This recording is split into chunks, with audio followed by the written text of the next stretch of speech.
किसके बेड पे कोई नहीं बैठता है, मान लो अटेंडर भी नहीं, एक माँ है, उसकी एक बच्ची है, एक्सपायर हो गया है मुखिया, उनकी एक ही लड़की है, उनकी झोपड़ी है और एक्सपायर हुए उनको 1-2 साल हो गए हैं, उनके घर में खाने को आटा भी नहीं है क्योंकि उसकी मम्मी के पेट में ट्यूमर है। चलो वो कंडीशन को डीप कर देता हूँ, ऐसी ट्यूमर है और वो बच्ची, जब मुश्किल की घड़ी में आपके साथ कोई ना खड़ा हो और अस्पताल में बेड पे आपके पास कोई ना बैठा हो, तो लोग क्यों लोगों को, हजारों लोगों को शादी में बुला के और खाना खिलाते हैं?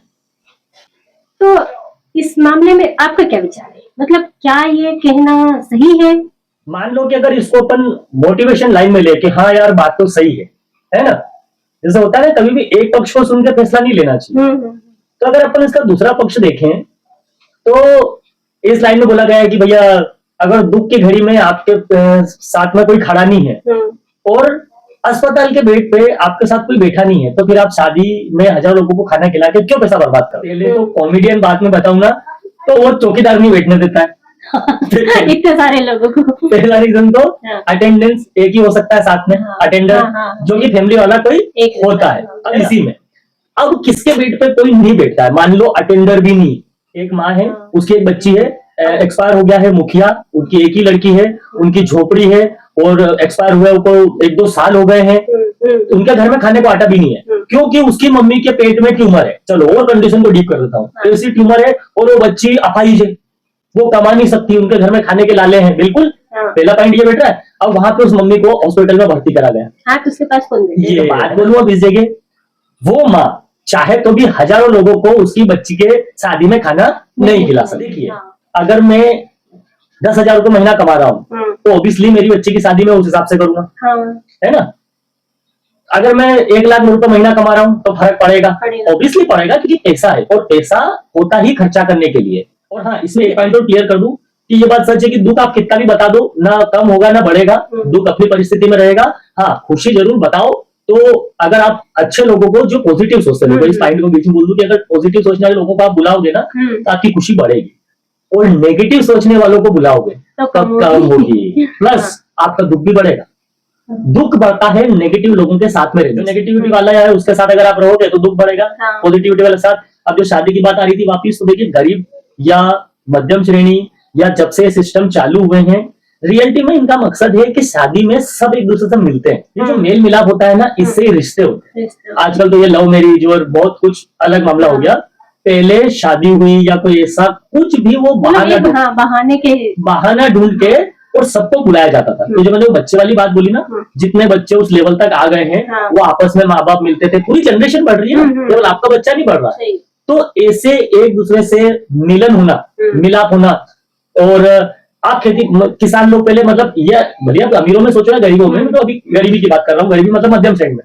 तो अब किसान लोग अगर एक बार फसल बोते हैं तो वो 3-3, 6-6 महीने फ्री नहीं रहते। तो उस समय वो शादियों में, अब शादियां प्लस ये प्रोग्राम ऐसा नहीं है कि डेली होने वाले हैं, ये सालों में होते हैं। इसकी शादी है तो 2 साल बाद उसकी होगी तो 3 साल, मतलब बहुत एक दूरी पे होते हैं।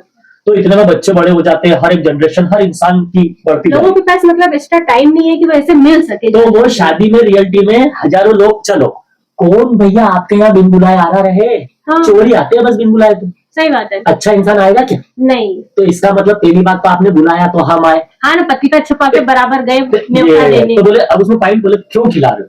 भाई साहब आप आपके फायदे के लिए खिला रहे हो। अरे नहीं तो वो बेचारी माँ तो नहीं खिला पाई, तो वो नहीं खिला रही है। सही है।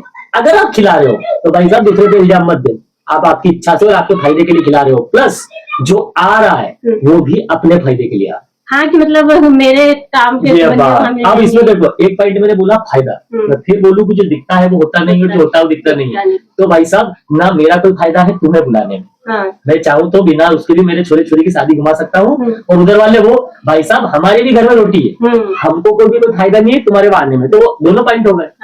तो ये प्रकृति के नियम है। अब बात तो शायद तुम पूरी समझ गए होंगे कि रियलिटी में किसी भी मोटिवेशन लाइन को, या अच्छी बात है मोटिवेशन लाइन तो अच्छी चीज है, पर मेरा कहना ये रहता है कि कभी भी क्यों और कैसे जरूर सोचा करो। सही बात। कोई भी खबर आपके पास आती है, घटना हो, दुर्घटना हो, अफवाह हो, तो आपके सामने जैसे ही वो आई आप उसको हैंड टू हैंड एक्सेप्ट कर लेते हो कि हाँ बिल्कुल बस यही डन।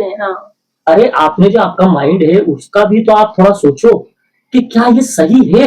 लॉजिकली देखा जाए तो बात में दम है, पॉइंट वाली बात।